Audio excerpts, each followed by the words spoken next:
Hello, Joseph Lentenyoi of the Nyambani Eco Village in Kenya, and also director of the Permaculture Research Institute of Kenya. What do you do and why? Why permaculture? I come from Kenya and I work for Nyambani Village, Kitui, as a sustainability manager.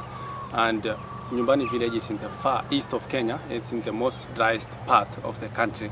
And we are trying to put permaculture techniques in the project, and now with the PRI Kenya in the entire country. Permaculture addresses issues with our degraded environment.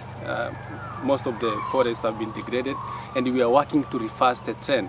And most of the projects that we are putting is like water harvesting, sand dam harvesting, solar installation to harness all the energy that we get. And in Kenya we do have a lot of resources, only that we are lacking the education of the people to embrace that. And we are working towards now putting more education centers through Permaculture Research Institute to educate the people on permaculture. And that's why I'm here now in Setuna Farm, to learn the same and go back and tell people what's happening in the other part of the world, so that they will reverse the trend of degradation of soils, forests, environment, and all that.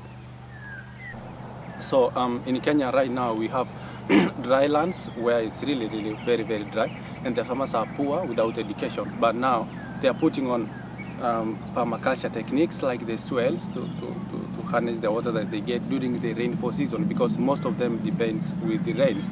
And now we do have different institutions like Nyambani Village, Badilisha Eco Village, Amrita Children Home, and the parts of western part of the country. We do have prisons, schools, and the schools are embracing permaculture by putting, kitchen gardens, main cropping.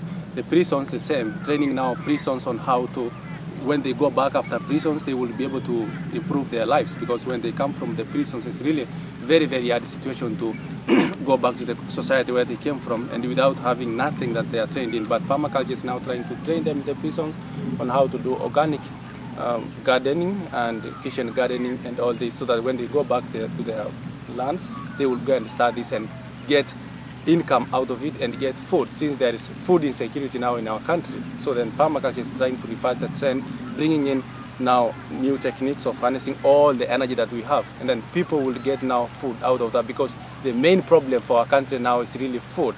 Like when I am now here in Australia, it's like it's really plenty of like everything, but down in our country people really do not have enough food, and now permaculture is addressing that one as a main basic thing. To conclude, do you have a message for fellow permaculturists for International Permaculture Day? Yes, I do have a message to tell them that wherever you are, most of the people living in highlands and in western countries is quite different from western countries and where I come from, Africa.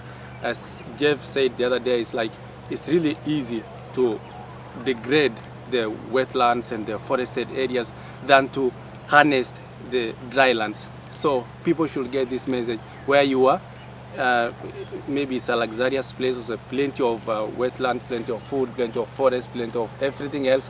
It's really good to take care of that than just allowing it, letting it go. The drylands is much more easier now to, once you start permaculture, it starts on forests are built, wetlands and all this, and all the foods are like realized, and that we should take care of our earth.